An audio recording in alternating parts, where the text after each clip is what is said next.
مجدد الفسانی رحمۃ اللہ علیہ، مجدد الفسانی یعنی دوسری 1000 صدی کے مجدد، پہلی 1000 صدی کے امام اور مجدد جناب نبی کریم صلی اللہ علیہ وسلم نے، اور جب یہ دوسرا 1000 سال شروع ہوا تو 1000 سال کے شروع میں اللہ نے دین کی ترویج کے لیے، اشاعت کے لیے، اور دین میں جتنے غلط کام دین کے نام پر داخل ہو چکے تھے اس کو مٹانے کے لیے اللہ نے جس شخصیت کو منتخب کیا تھا وہ شخصیت تھی حضرت خواجہ احمد سرہندی رحمۃ اللہ علیہ، المعروف بمجدد الفسانی رحمۃ اللہ علیہ۔ سرہند شریف، ہندوستان میں ایک علاقہ ہے سرہند، اور سرہند شریف میں ان کی ساری زندگی گزری ہے اور سرہند میں ہی ان کا مزار ہے۔ اور اکبر کے دور میں جب اکبر نے دین الہی کے نام سے جناب رسول اللہ صلی اللہ علیہ وسلم کی شریعت کو بدلنے کی کوشش کی، اگر حضرت مجدد الفسانی رحمۃ اللہ علیہ نہ ہوتے، یہ کہنے کو کہتا ہوں کہ اللہ تعالیٰ نے ان سے دین اسلام کی حفاظت اور بقا کا وہ کام لیا کہ اگر حضرت مجدد الفسانی رحمۃ اللہ علیہ نہ ہوتے تو شاید دین اسلام سب کانٹیننٹ میں ہمارے یہاں اس شکل میں نہ ہوتا جس شکل میں آج موجود ہے۔ اکبر بادشاہ نے اپنی قوت اور طاقت کے زور پر دین اسلام کا حلیہ بگاڑ دینے کی کوشش کی، ایسے ایسے احکامات جاری کیے سرکاری طور پر، ایسے ایسے احکامات کہ آپ حیران ہوں گے یہ سن کر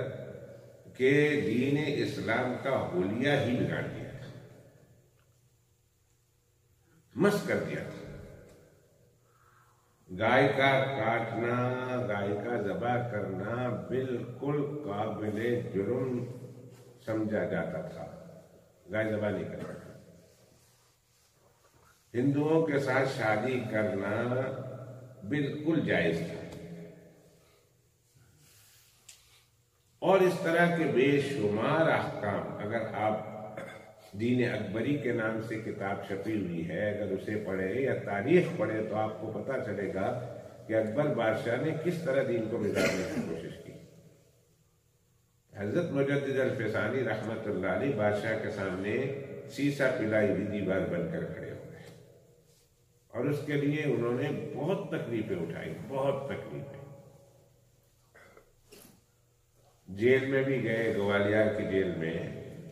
اور حضرت کو نظر بند بھی کیا گیا، قید و بند کی بڑی بڑی صعوبتیں برداشت کی، لیکن اللہ کے دین کے مرحلے میں، سلسلے میں رتی برابر بھی مداہنت اور کمزوری نہیں دکھائی۔ نتیجہ یہ ہوا کہ اللہ سبحانہ و تعالیٰ نے دین الہی کو بعین ہی اسی حالت میں محفوظ رکھا حضرت مجدد الفسانی رحمۃ اللہ علیہ کی برکت سے، اور بہت بڑے اللہ کے ولی گزرے، سنت کے ایسے متبع کہ اپنے دور میں اس کی مثال نہیں ملتی۔ ان کے پیر صاحب رحمت اللہ علیہ جب انتقال کر گئے تو ایک کہہ کر گئے تھے کہ میرے بعد اگر رجوع کرنا ہے، پوچھنا ہے کوئی مسئلہ تو مجدد الفسانی رحمت اللہ علیہ سے پوچھ لینا، یا پھر خاص و خاص جو قریب ہے ان کو پوچھ لینا۔ ان کے پیر صاحب کی ایک مرید تھی،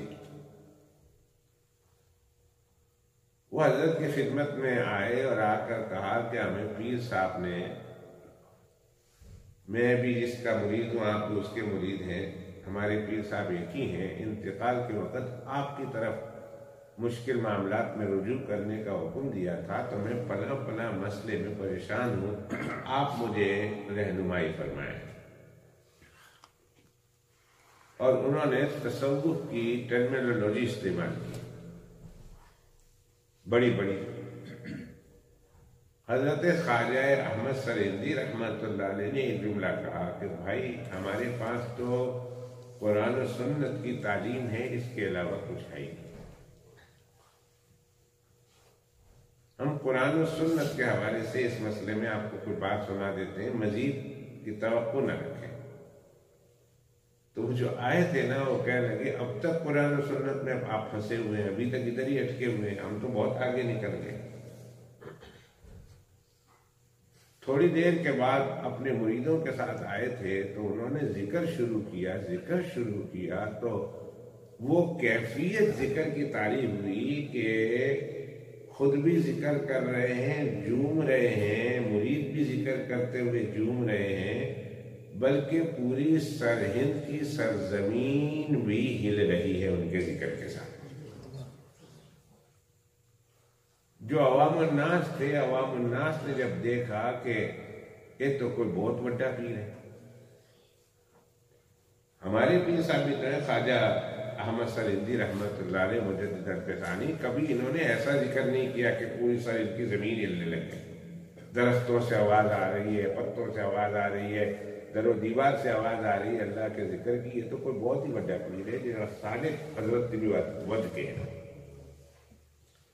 کیونکہ عوام تو اس طرح کے ٹوٹکے چاہیے، اور اس طرح کے ٹوٹکے دیکھتے ہی عوام ایسے ٹوٹکوں والوں کو بہت بڑا سمجھتے ہیں۔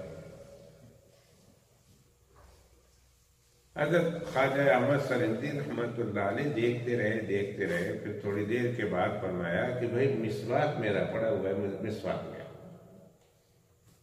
مسواک منگوایا اور زمین پر مسواک کو رکھ دیا انہوں نے۔ زمین پر مسواک کا مارنا تھا، رکھنا تھا، پھینکنا تھا کہ زمین حرکت کرنا پڑا، اور وہ سارا جو ڈرامہ تھا وہ ڈرامہ ہی فلاپ ہو گیا ایک دم، میں اس کو ڈرامہ ہی کہوں گا۔ حضرت خواجہ احمد سرہندی رحمۃ اللہ علیہ نے پھر ان سے کہا بھیا یہ جو تم نے کیا ہے نا، یہ جو تم نے کرامات دکھائی، فرمایا اپنی طرف اشارہ کرتے ہوئے فرمایا کہ اس فقیر کا بھی اللہ سے اتنا تعلق ہے کہ اگر فقیر ہاتھ اٹھا دیں تو سرہند کے قبرستان کے تمام مردے زندہ ہو جائیں۔ فقیر کا بھی اللہ سے تعلق کہ اگر صرف ہاتھ اٹھا کر اللہ سے دعا کر دیں تو سرہند کے قبرستان کے تمام مردوں کو زندہ کر سکتا۔ لیکن فرمایا لیکن تیرا زمین کو ہلا دینا یہ کرامت ہے، یہ کرامت ہے زبردست، اور میرا مردے کو زندہ کر دینا یہ بھی ایک کرامت ہے۔ وہ تیری کرامت ہوگی، یہ میری کرامت ہوگی۔ اگلی بات سنیں، اگلا جملہ انہوں نے یہ فرمایا کہ تیرا زمین کو ہلا دینا اور میرا مردے کو زندہ کر دینا، ان دونوں کو ایک پڑھنے میں رکھ دو ترازو کے، اور دوسرے پڑھنے میں اس شخص کا عمل رکھ دو، اس شخص کا یہ عمل رکھ دو کہ وہ شخص وضو کرتا ہے اور وضو کے دوران مسواک استعمال کرتا ہے، تو اللہ کے یہاں ہم دونوں کے اس عمل کے مقابلے میں اس شخص کا عمل زیادہ پسندیدہ اور محبوب ہے۔ کوئی زیادہ بات نہیں کی، فرمایا ایک زمین ہلا دے تو سرہند کی ساری، اور میں سارے مردوں کو قبرستان سے زندہ کر دوں، بڑھت بڑی کرامت ہے، لیکن اس کرامت سے زیادہ اللہ کے یہاں اس شخص کا وہ عمل محبوب ہے کہ جب وہ وضو کرتا ہے تو وضو کے درمیان سنت کے مطابق مسواک استعمال کرتا ہے، تو اللہ کو رسول اللہ صلی اللہ علیہ وسلم کی سنت پر عمل کرنے والا ہم دونوں کے مقابلے میں زیادہ پسندیدہ ہے۔ بہت زبردست متبع صاحب متبع شریعت، متبع شریعت اور سنت پر عمل کرنے والے عامل بالسنت